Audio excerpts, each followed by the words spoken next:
Exactly how much do I make in tech sales? How long does it take to get promoted? How much do you even get paid as you get promoted? What does that look like? I'm gonna answer all those questions in this video, but in addition to that, I'm also gonna walk y'all through what my salary progression has looked like from when I started in 2018 as an SDR up until now in 2024 as a senior account executive. First thing to understand is all these sales roles are comprised of OTE. That's how you get paid, on target earnings. So you're gonna have your base salary in combination with your variable commission combined. Typically this looks like a 50-50 split. So for example, if I was on 100K OTE, I'm getting 50K in base salary, which I'm guaranteed. The other 50K is gonna be determined on my variable commissions on the quota that I'm assigned. So if I need to get 10 meetings a month and I continue to do that, I'll fulfill and get that 50K. That's just an example, right? Sometimes it can vary, 60-40, 70-30 splits, but that's how a lot of these offers are given in sales. So my first year, I started out as an SDR and I was making 55K OTE. I ended up making 63K that first year. My quota was based off of meetings generated. So to backtrack a little bit, SDRs, what that role really entails is a lot of cold emailing, cold calling, LinkedIn direct messages, all prospecting related. You're trying to generate pipeline for account executives who actually end up closing business. So it's a lot of grinding, being rejected, objection handling. But if you document all of that as you continue to go through it and you follow what the best SDRs in your organization are doing, you can really find a lot of success. And that's typically where you start. Is an SDR role, whether you're coming out of college or you're making that transition in careers. This is where you're going to start, and you can really get promoted within a year at times. Sometimes it takes 2 years, but if you do really well and over exceed on whatever you're metriced on, whether that be meetings generated or pipeline generated, I think you can definitely see a promotion to an SDR2 or even an AE from there. So that was my first year. Second year, I did get promoted to an ISR, an inside sales rep, to where I was actually aligned to an enterprise account executive and I was supporting him. So I was on a 65K OTE, so slight bump, 10K bump in OTE, and I ended up finishing at 71K in my second year as an ISR. As an ISR, I was trying to generate pipeline for my enterprise AE that I was aligned to. But there was a lot of support work and administrative work that was aligned to the role as well, meaning generating quotes, answering emails, reaching out to specific contacts within accounts. But I also had a small book of business that was white space being accounts that hadn't purchased any of our solutions that I got to prospect into and handle some of those opportunities. And if I got meetings, then of course, I would let my enterprise AE know, and then we would go from there. But it was a lot of what an SDR does in combination with support to a field sales rep, which was an enterprise account executive.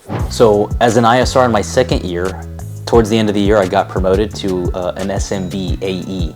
So at that time, I was presented with a 110K OTE package, and I ended up finishing at 114K OTE. So as an SMB AE, I had about 400 to 500 accounts, small to medium business. And average deal size was typically anywhere from 30 to 50K at the company I was selling at. These are very high volume, shorter sales cycles. So I was tasked with generating pipeline and closing business. So keep in mind, a lot of those foundational elements of prospecting I had to continue to do. I didn't have a BDR supporting me. Typically when you're an SMB AE, you're kind of on your own. You don't necessarily have BDR help or an SDR help. So somebody's supporting you there. So I didn't, and you do have a bigger workload in addition to closing business at a high volume pace. So did really well that year, and I ended up getting promoted to AE2, which was mid-market AE, and then there I was given a 180K OTE package, and this was my biggest year actually in sales in terms of over attaining my quota. I ended up finishing at 252K OTE. Those sales cycles were a little longer, 4 to 6 months, bigger deals, 80 to 100K at the company I was at. This can vary depending on what company you're with, but that's what those look like. I had to prospect. I did have a BDR that I was aligned to as a mid-market AE, so I collaborated with him and we worked on a lot of things closely. We're very in tune with the messaging we sent out, objection handling. That's something that I really took pride in, was really trying to coach him up and just help him in certain scenarios that he came across. So I think that's really important whenever you do start to level up as an AE, is really work hand in hand with your BDR if you are given one. And their success is ultimately going to be your success too, but it's also nice helping somebody grow and then seeing them grow to an AE at some point. But so that was mid-market AE.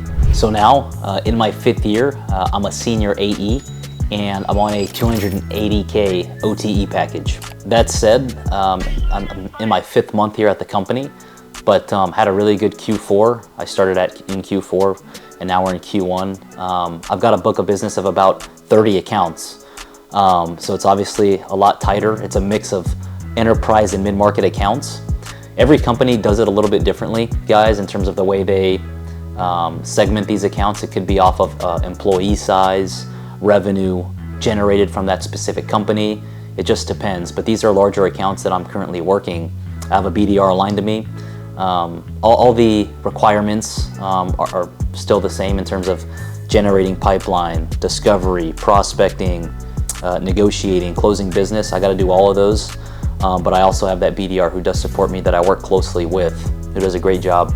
But that said, my number for this year is 1.4 million, and that's based off of our average deal size, different factors. But I feel like I'm on pace to over exceed it. It's still very early, but currently at the pace that I'm going, I'll be anywhere from 250 to 300K. I'm gonna keep you guys posted. I promise you, whether I miss it or I hit it, throughout the year. So that's something I'm never gonna shy away from. But I think the commonality, right, within all of these, roles, right, as I've progressed within 1 year, typically from role to role, is I've constantly been very intentional with my goals, right? I write my goals down every day. I know where I'm going and what I want, and I'm intentional with it, and I state that up front whenever I start out in these roles to my leadership. Now, one thing to understand is, nothing's gonna be given to you. You have to earn it, you have to over exceed. You need to help others as you continue to do so, and you're gonna be noticed, you're gonna be recognized for that work, and I think that's what's really happened. I've also been very intentional about having a mentor in every stage of my career, right? Whatever role I'm in, always asking for feedback. I record my calls, I record the objections, document them, and I ask for feedback. What could I have done here? What could I have asked here? I think if you're always curious in whatever role you're in, asking for feedback, right? Sharing your wins and your losses, a lot of good things will happen to you, and good opportunities will be presented to you. So I think that's been a big result of kind of the success I've seen.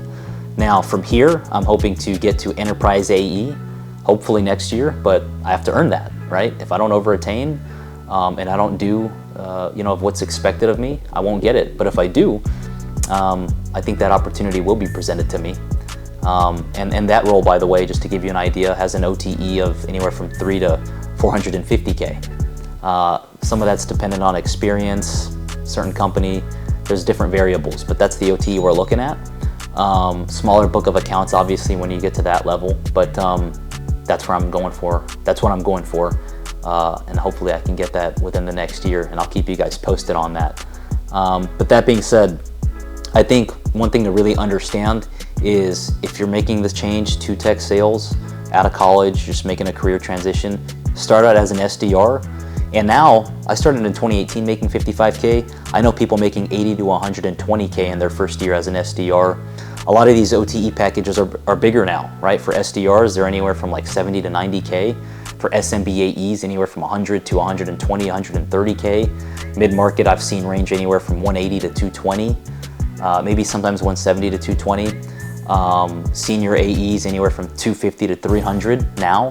And then enterprise AEs, I'm seeing anywhere from 3 to 450, sometimes even a bit higher, but that's a realistic range. And I would encourage y'all to check out RepView, really good website to see what these salaries are going for within specific companies, the percentage of sales reps who are actually hitting quota, super valuable.